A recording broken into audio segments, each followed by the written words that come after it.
तो धोखा है क्लाइंट के साथ में। ब्रेन में दोनों में जरूरत है ब्रेन की, लेकिन क्रिमिनल साइड में उतना पेपर वर्क नहीं है जितना पेपर वर्क सिविल साइड में।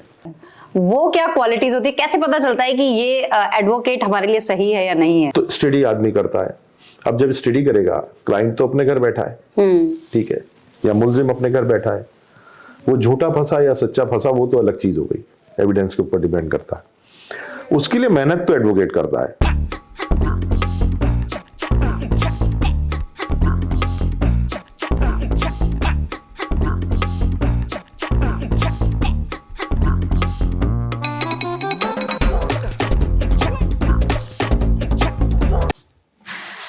नमस्कार, आज ये हमारा इस नए चैनल पर पहला पॉडकास्ट है और कहते हैं ना कि कोई भी काम जब शुरू करते हैं तो फैमिली से ही शुरू करना चाहिए। हम भी आज ये पॉडकास्ट पहले फैमिली से ही शुरू करेंगे, लेकिन ये चैनल जो हमने बनाया है और ये पॉडकास्ट जो हमने शुरू किया है वो यही सोचकर, क्योंकि हर घर में जब बच्चे बड़े होते हैं तो फ्यूचर को लेकर बहुत ज्यादा सभी को टेंशन भी होती है, बच्चों को भी और सबसे ज्यादा पेरेंट्स को। तो बच्चे क्या बनेंगे, उनके करियर को लेकर बहुत सारी चिंताएं सताने लगती हैं। इसी चीज को थोड़ा सा हम समझने की कोशिश करेंगे, क्योंकि हर बच्चे के अंदर कुछ इनबिल्ट क्वालिटी होती है। क्या उसके लिए करियर सही है और किस में करियर में वो फिट बैठ सकता है। हम कुछ अपनी जानी माने जितने लोगों को हम जानते हैं, जानी मानी हस्तियां हैं, उनसे हम बात करेंगे। वन बाय वन हम कुछ एपिसोड्स में आपको हर प्रोफेशन से के लोगों से मिलवाएंगे और हम समझने की कोशिश करेंगे कि क्या ये प्रोफेशन आपके लिए फिट बैठता है या नहीं। तो शुरुआत करते हैं आज हम मेरठ में मिस्टर शशांक शर्मा से, जो हमारे फैमिली मेंबर हैं और पूरा ही जो आप कह सकते हैं खानदान वकीलों का है। तो भाई साहब हमें बताएंगे कि पूरा वकीलों का खानदान होने के बावजूद भी भाई साहब इस प्रैक्टिस में क्यों नहीं है, ये हमें जानने की बड़ी इच्छा है। नमस्कार एवरीवन, सबसे पहले तो मैं अपने आप को इंट्रोड्यूस करूंगा। मेरा नाम शशांक शर्मा है और मेरठ में मैं साकेत में रहता हूं। मेरे फादर पंडित पूरनलाल शर्मा क्रिमिनल साइड के एक बहुत जाने माने एडवोकेट थे। पूरी कमिश्नरी में एक बहुत बड़ा नाम उनका था। मेरे बड़े भाई पंकज शर्मा एडवोकेट, वो भी क्रिमिनल साइड के एडवोकेट हैं।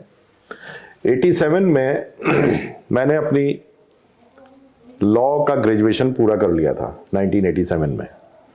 उसके बाद मेरा रजिस्ट्रेशन भी हो गया। मैंने अपने फादर और ब्रदर के साथ में प्रैक्टिस शुरू कर दी, लेकिन शुरुआत से ही मेरा प्रैक्टिस की तरफ झुकाव नहीं था।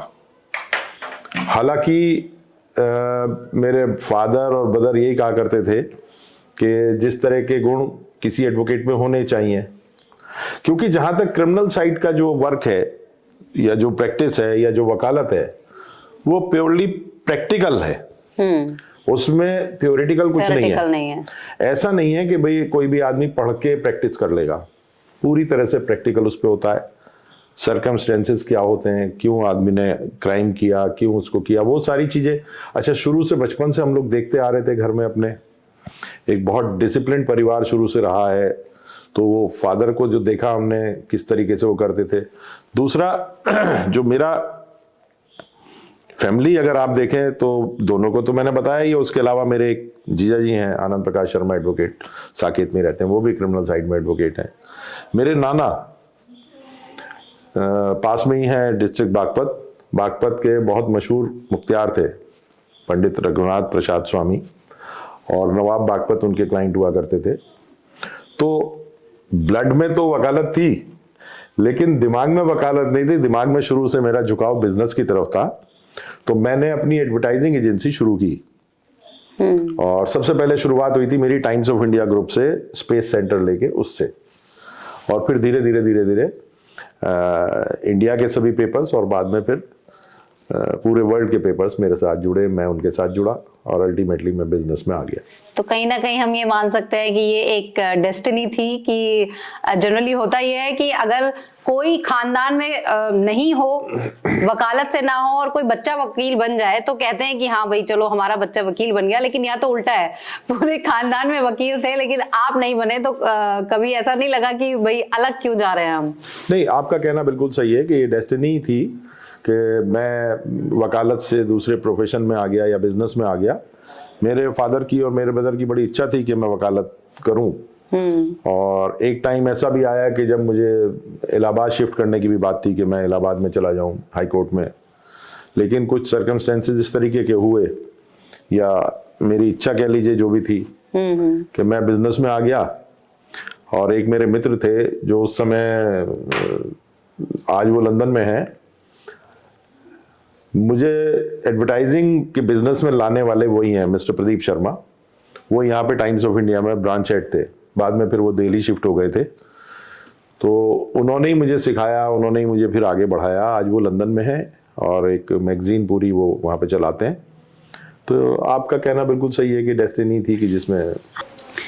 तो चलिए, आपने तो हमें बता दिया कि ये आपकी डेस्टिनी थी, लेकिन अगर हम और लोगों की बात करें तो जैसे हमने जितना भी अभी तक वकीलों को देखा है, ज्यादातर मैंने तो पिक्चर्स में ही देखा है, हमें ऐसा देखने में कई बार आता है कि अगर कोई मुकदमा चल रहा है, सजा होने वाली है, तो एक बार को सजा से बच जाओगे, लेकिन वकील से कैसे बचोगे? बहुत ज्यादा फीस होती है, बहुत ज्यादा इस तरह का ये प्रोफेशन है जैसा दिखाया जाता है। क्या एक्चुअली ये ऐसा प्रोफेशन है? आप इस बारे में बता सकते हैं? नहीं, देखिए, जहां तक प्रोफेशन का सवाल है, प्रोफेशन बहुत बढ़िया प्रोफेशन है जी। जहां तक जो बात आपने अभी बोली कि भाई वकील से कैसे बचेंगे, हर प्रोफेशन में हर तरह के लोग हैं, चाहे वो डॉक्टर्स हों, एडवोकेट्स हों, तो उसमें अच्छे भी हैं, खराब भी हैं। जहां तक अच्छे एडवोकेट्स का सवाल है, तो अगर आप क्रिमिनल साइड की बात करें, तो जो भी मुल्जिम है उसकी पूरी जिंदगी उस एडवोकेट के हाथ में है। पूरी जिंदगी उस एडवोकेट के हाथ में है, क्योंकि अगर हमारा न्यायपालिका को देखें तो सबसे पहला राइट मुल्जिम का होता है कि वो अपना मुकदमा खुद लड़े। अच्छा। लेकिन क्योंकि वो प्रोफेशनल नहीं है, उसको लॉ की जानकारी नहीं है, रूलिंग्स की जानकारी नहीं है, इसलिए वो एडवोकेट्स के पास जाता है। जिन एडवोकेट्स की आपने बात की, वो एडवोकेट्स नहीं है, उनको मैं एडवोकेट्स नहीं मानता। एडवोकेट्स बुद्धिजीवी वर्ग में आते हैं, और अगर वो अपने प्रोफेशन के साथ बेईमानी कर रहे हैं या वो अपने क्लाइंट के साथ बेईमानी कर रहे हैं, तो वो एडवोकेट है ही नहीं। लेकिन अगर जो अच्छे एडवोकेट्स की हम बात करें, तो वो पूरा अपना जीवन उसमें निकाल देंगे, क्लाइंट के लिए पूरी जान लगा देते हैं, पूरे उसके लिए जो भी बचाना होता है, जैसे भी करना होता है, जो भी उसका तरीका होता है, रूलिंग्स हैं और सारी चीजें हैं। अगर मैं आपको ऑफिस दिखाऊं, मेरे फादर का, मेरे ब्रदर का जो ऑफिस है, उसमें 1928 से लेके अब तक की रूलिंग्स वहां पे रखी हुई है। CRLJ है, AIR है, और सारी जितनी भी बुक्स हैं, बहुत सारी। तो स्टडी आदमी करता है। अब जब स्टडी करेगा, क्लाइंट तो अपने घर बैठा है, ठीक है, या मुल्जिम अपने घर बैठा है, वो झूठा फंसा या सच्चा फंसा वो तो अलग चीज हो गई, एविडेंस के ऊपर डिपेंड करता है। उसके लिए मेहनत तो एडवोकेट करता है। अब जब मेहनत एडवोकेट करेगा, तो वो उसकी अपनी जो भी जायज फीस होगी, वो जायज फीस तो वो लेगा ही लेगा। हाँ, बिल्कुल। और वो डिपेंड करता है कि कितनी लंबी चौड़ी उसकी प्रैक्टिस है, किस तरह की उसकी स्टैंडिंग है, उसी पे वो डिपेंड करती है फीस। आपने एक वर्ड कहा है, अच्छा वकील, तो हम आपसे जानना चाहेंगे कि एक अच्छे वकील के अंदर क्या क्वालिटीज होनी चाहिए? एक अच्छे वकील के अंदर सबसे बड़ी क्वालिटी जो होती है, वो होती है कि वो अपने क्लाइंट को किस तरीके से उसकी नैया पार लगा दे। ठीक है ना? तरीके सिर्फ वकील के पास जो है, वकील की जो सबसे बड़ी ताकत होती है, वो होती है उसकी कलम जी, उसका पेन। ठीक है? जिस समय कोई भी केस किसी भी एडवोकेट के पास आता है, मैं तो ये कहूंगा, मैं हालांकि मैं 1.5-2 साल अपने फादर के और भैया के साथ रहा हूं कचहरी में। जिस समय केसेस आते हैं, सबसे पहले उसकी ब्रीफ तैयार होती है। वो जो ब्रीफ तैयार होती है 1 पेज की या 2 पेज की, वो कहते हैं ना गागर में सागर भरना, वो चीज होती है।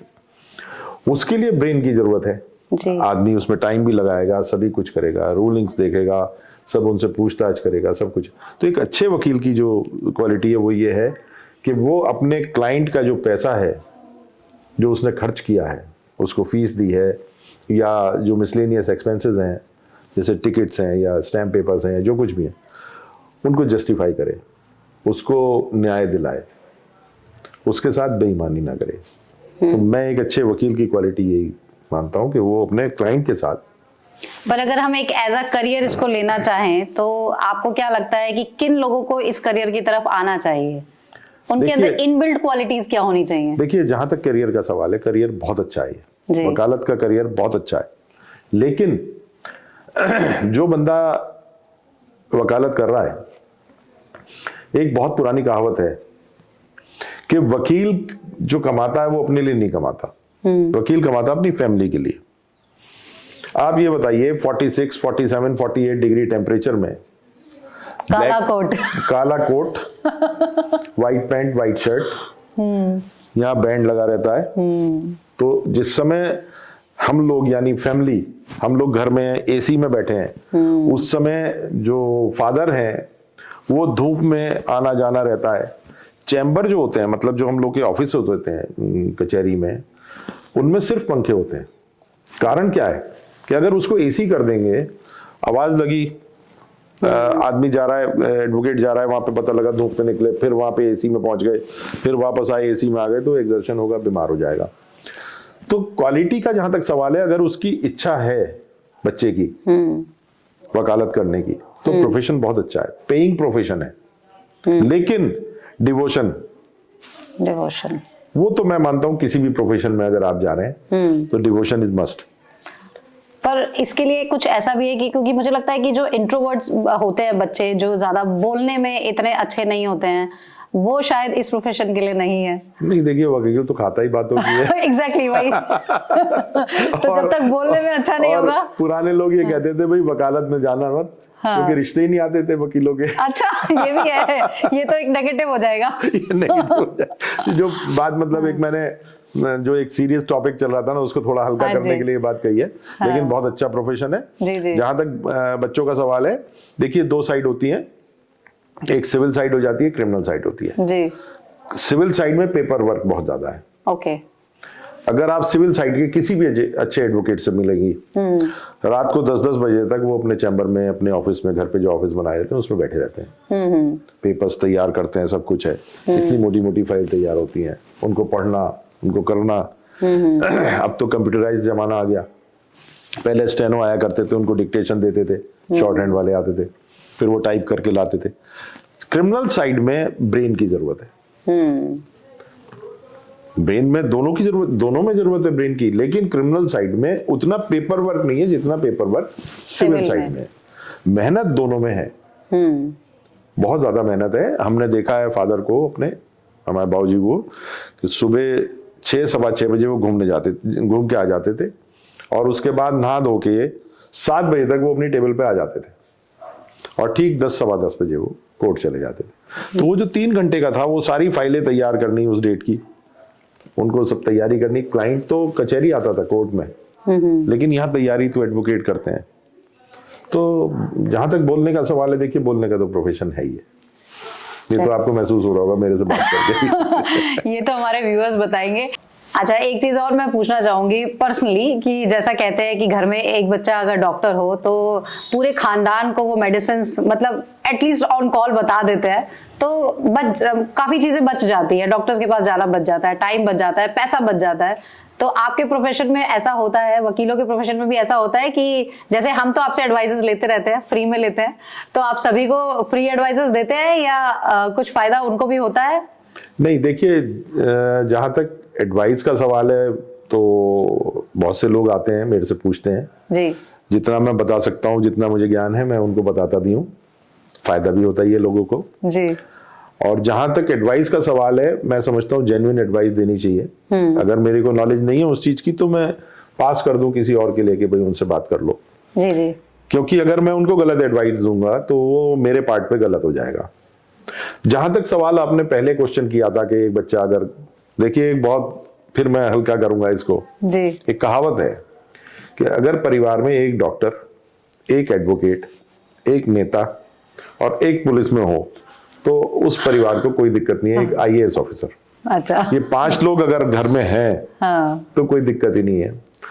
अब बात आती है डॉक्टर्स की। जबरदस्त प्रोफेशन है, ठीक है, मेरे प्रोफेशन से अलग प्रोफेशन हो गया, वो जबरदस्त प्रोफेशन है। लेकिन अगर डॉक्टर सेवा के भाव से करे तब, बिजनेस के भाव से करेगा तो दिक्कत है। सेम चीज यहां पर है, अगर आई थिंक ये किसी भी प्रोफेशन में किसी भी प्रोफेशन के लिए है। हाँ जी, अगर बिजनेस करना है तो फिर बिजनेस में आए। चलिए आपने ये सब तो हमें बताया, लेकिन हम अब ये भी जानना चाहेंगे, अच्छी क्वालिटीज के बारे में तो बात हो गई, लेकिन अगर हम एडवोकेट्स की बात करें जो सिर्फ पैसा बनाने के लिए काम करते हैं, वो क्या क्वालिटीज होती है? कैसे पता चलता है कि ये एडवोकेट हमारे लिए सही है या नहीं है? देखिए, ये आपको अंदाजा हो जाएगा, जो भी अच्छा एडवोकेट होगा वो कभी भी किसी क्लाइंट के पास नहीं जाएगा।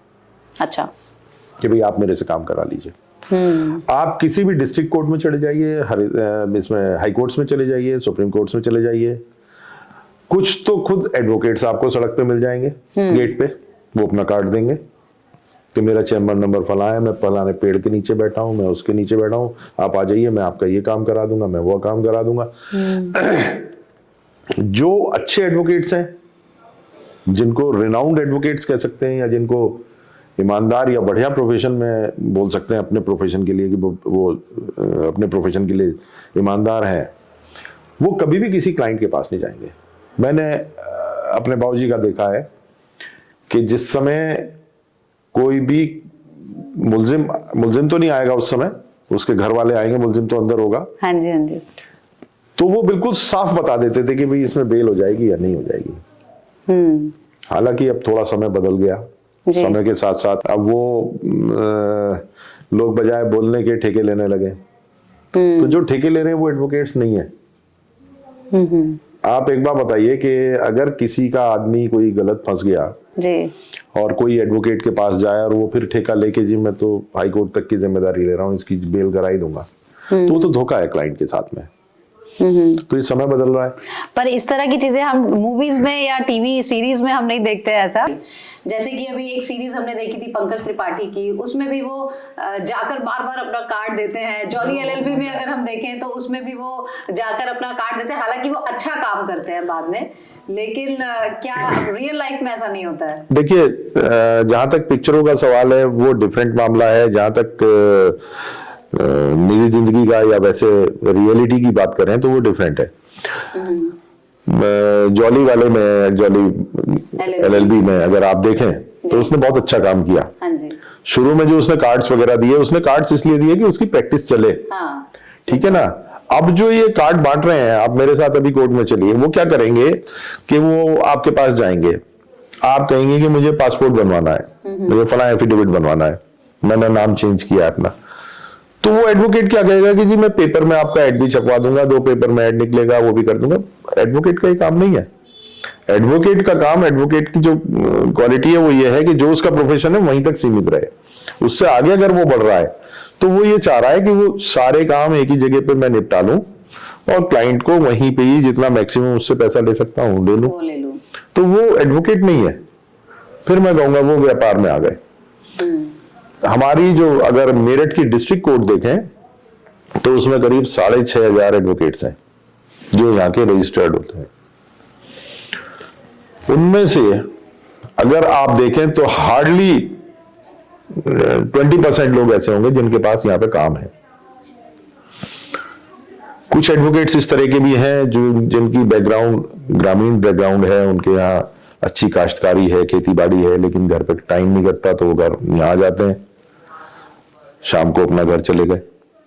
तो लेकिन मैं यही मानता हूं कि अगर एडवोकेट कोई बन रहा है और सही मायनों में उसको वकालत करनी है तो अपने प्रोफेशन के प्रति और अपने क्लाइंट के प्रति ईमानदार रहना चाहिए और प्रैक्टिस करते रहना चाहिए। प्रैक्टिस तो देखिए, ये जो है ना, ये जितनी प्रैक्टिस बढ़ेगी, तजुर्बा बढ़ता है।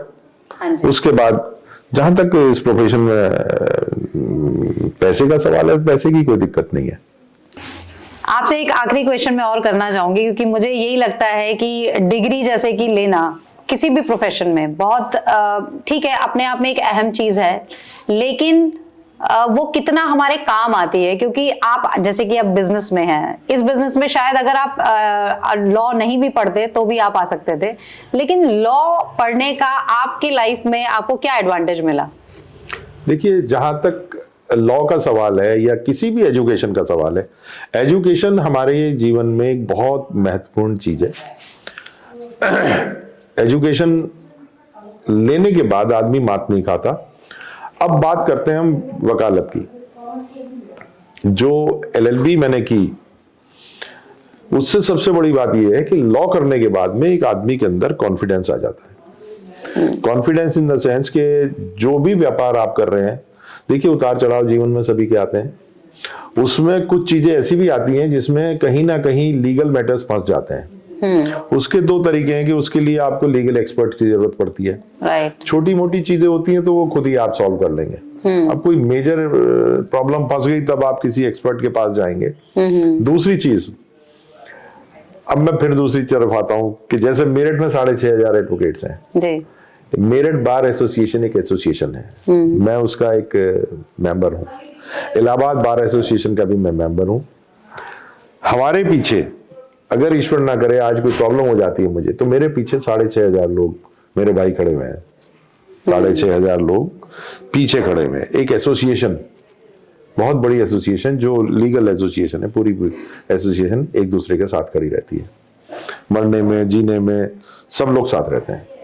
तो कोई भी आप एजुकेशन लें, अगर मैं लॉ की बात करूं तो उससे एक तो आपको कॉन्फिडेंस मिलेगा, छोटी मोटी कोई दिक्कतें आएंगी तो वो खुद ही सॉल्व कर लेंगे, और वरना तो फिर बाकी बड़ी प्रॉब्लम्स हैं तो फिर एक्सपर्ट, उसके लिए भी आपको एक्सपर्ट जल्दी मिल जाते हैं और रीजनेबल मिल जाते हैं। हाँ जी। बहुत अच्छा लगा आपसे बात करके, और मुझे लगता है हमारे व्यूअर्स को हमारा ये first podcast mister Shashank Sharma के साथ बहुत अच्छा लगा होगा। कमेंट करके बताइए कि हम शायद मे भी कुछ क्वेश्चंस हम मिस कर गए हों, क्योंकि हमें भी नहीं पता कि पॉडकास्ट में, हमारा पहला पॉडकास्ट है, इसको हमें कितना लंबा रखना चाहिए। अगर आप ज्यादा बोर फील नहीं कर रहे हैं तो नेक्स्ट टाइम हम और लंबा करेंगे। कमेंट करके बताइए, और इसी तरह से हम आपको अलग अलग प्रोफेशंस के लोगों से मिलवाते रहेंगे। जल्दी मिलते हैं नए वीडियो में।